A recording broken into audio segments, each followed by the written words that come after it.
in general, I think crypto is going to be a huge, huge equalizer. It's going to be a huge egalitarian force. Hmm. And the main thing is, I think eventually everyone is going to be earning crypto from their computer. Right. And I think that can replace a lot of the jobs that are eventually going to be taken away by robots. Like 50 years in the future, I see a lot of, especially lower income people, their jobs being taken by robots, but they can still be made better off. The robots doing the work is just going to make the pie bigger, Hmm. but then crypto is going to allow for the pie to be split more evenly. Because right now on the internet, everyone's working for free, and look at the outrageous amount of money that some of these CEOs have made, specifically Bezos, Mark Zuckerberg, the founders of Google, Hmm.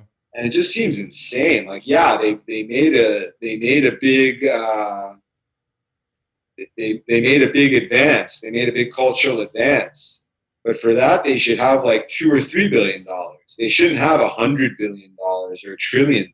Right. It's projected that Bezos might be the first trillionaire, which is unbelievable, to be honest, and kind of sickening. So hopefully we can decentralize that. American corporations are huge. They were a huge advancement because it's still centralized, but at least it's not a family or the government anymore.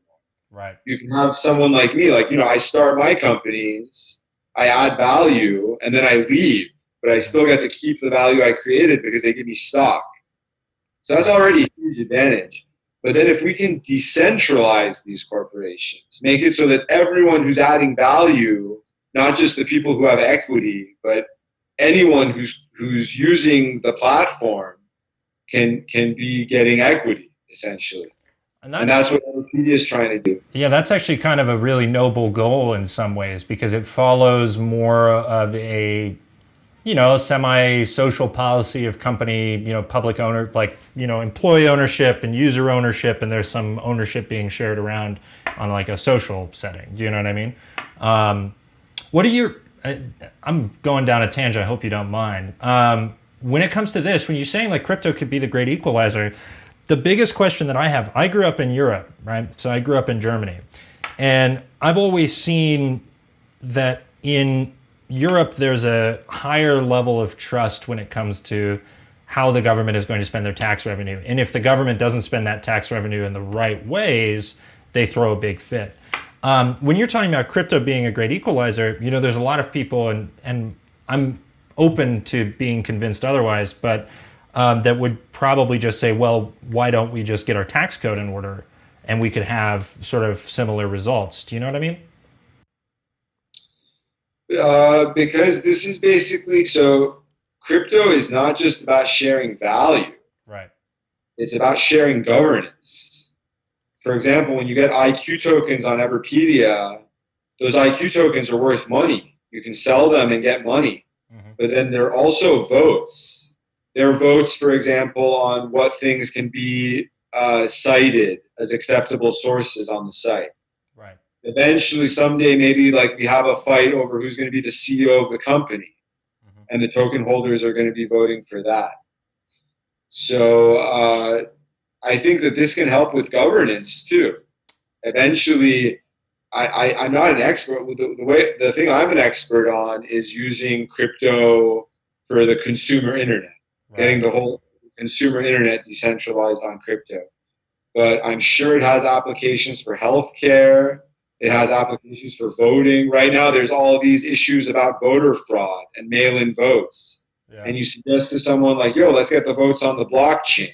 Hmm. And right now, like Karen will tell you, if you do that, it's going to open the door to more fraud. But I'm a utopian. I'm someone who believes in technology. I think that someday blockchain voting could make voter fraud impossible.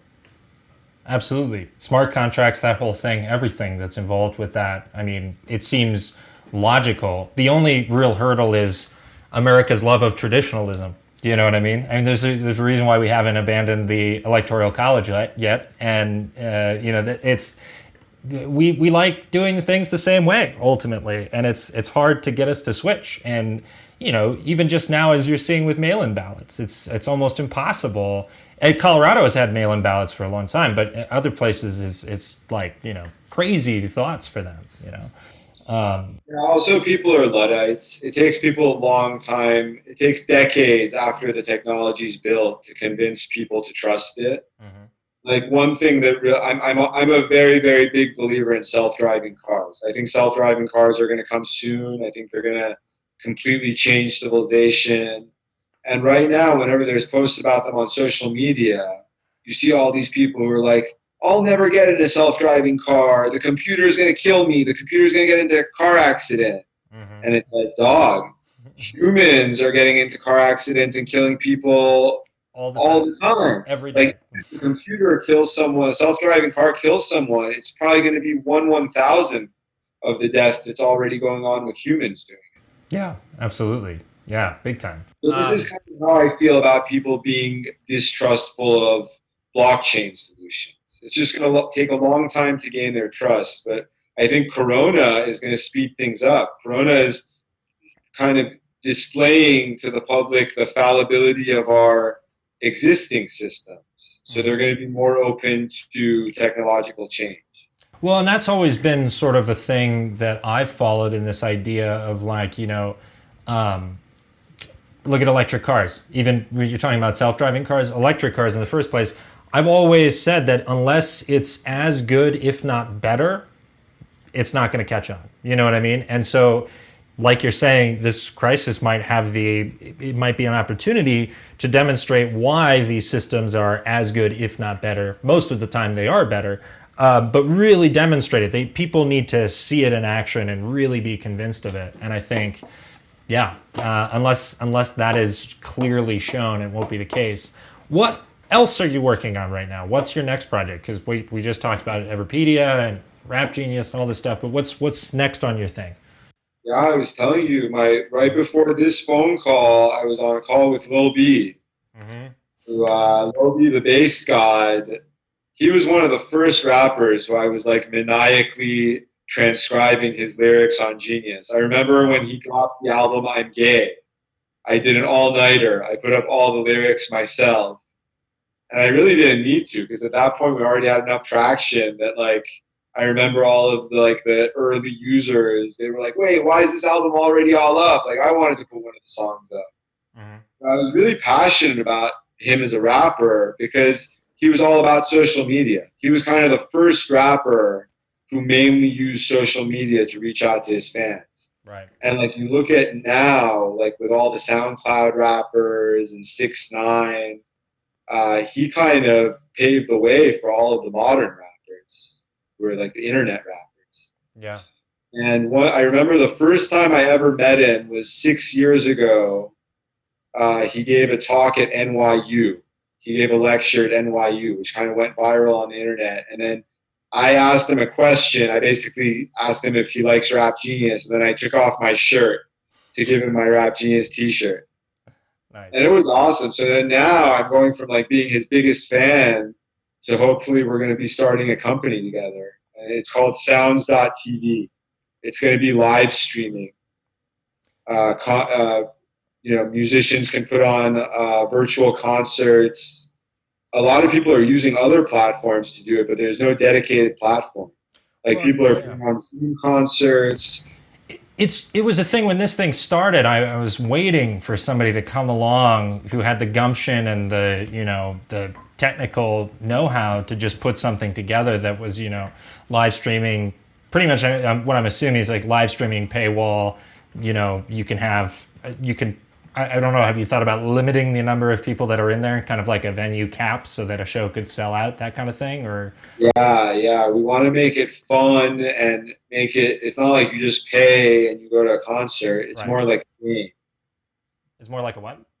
It's more like a game. Oh, okay. And it's something kind of like Genius. It's a way for artists also just to connect with their fans. Kind of like SoundCloud. SoundCloud, it's not just a place where you put your music. It's kind of a social network. It's a way for the artists to connect with their fans.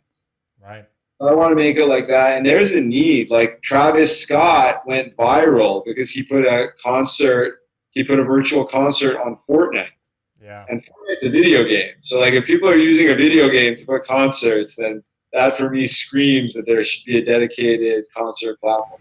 Yeah, I mean, there has to be, and especially now that we don't even know, in live music and live entertainment right now, we don't know when, you know, it's going to come back. We have no idea, and what it will look like when it does come back. It could be until next year. A lot of people are saying that right now, and that's huge. That's massive, massive amounts of losses. Um, Yeah, go ahead. What were you going to say? It's funny because I've never been a fan of concerts. Really? Like I'm a huge music lover. Yeah, yeah. Live music, I'm just a nerd. Like I remember the last time I went to a festival and they made me get in the mosh pit. And then I had black boogers, like from all the dirt in the mosh pit. I was like, oh my God, I'm never going in a mosh pit again. So I get I'm that. old. So to No. some extent, all this social distancing is welcome by me. I also hate I hate being touched. I'm kind of like because I had brain surgery, so I'm very picky about like shaking hands, giving hugs. Hmm. I kind of read a little bit about that. I don't know, how much you want to go into it, but yeah, it's that you've kind of already had social distancing before this was a thing, essentially. Totally, totally. The only thing I was really sad about was the gym closing. Yeah. And for that, I was going to move to Colorado, but then I discovered running backwards. So now that I'm running backwards, I'm chilling. There you go. And who published that piece that you wrote? I saw it on your Instagram. It's my friend's site. It's my friend who used to work for Rap Genius. Oh, It's nice. called Countere.com. Nice. Nice. I'll have And to. he's kind of trying to overtake Vice. He's trying to become the new Vice magazine, kind of like a place for people to write edgy content. And I'm always looking, I'm trying to start a third company, but my passion is writing. I'm always writing my bullshit. I'm still writing my bullshit on Facebook. Thank you. You're welcome, Mark Zuckerberg. I'm still working for you for free. Yeah, yeah, we're all publishers in this world generating content for them, Exactly. which And is, my dream is to write a book about startups. I want before quarantine ends, I want to at least finish the first draft of my book of like how to build a startup. I just amazing. want to move people from like, you're a smart college kid with an idea to how you launch it, how you get users, how you get money, give the story, the timeline of all of the legal and business events for my two companies. That's amazing. That would be fantastic. I mean, how far are you're still in sort of draft mode, I imagine, with that one, or how far have you I'm got? tinkering, but I'm also, I'm getting back into writing. I wrote my article about running backwards, and all these people hit me up. They're like, "Hey, I read your article, and today I'm going to go run backwards," and it just made me feel so good. Yeah, yeah. See, that's the nice thing about writing. Still, there's still there's an interesting quality to it. I try and do it every single day possible. Well, maybe you should write for us. Yeah, well, but the difference is you're doing like high level work, like the New Yorker. I kind of just do slap nuts bullshit. I need to learn how to become a professional like Saltman. Oh, Pusha, you're so sweet.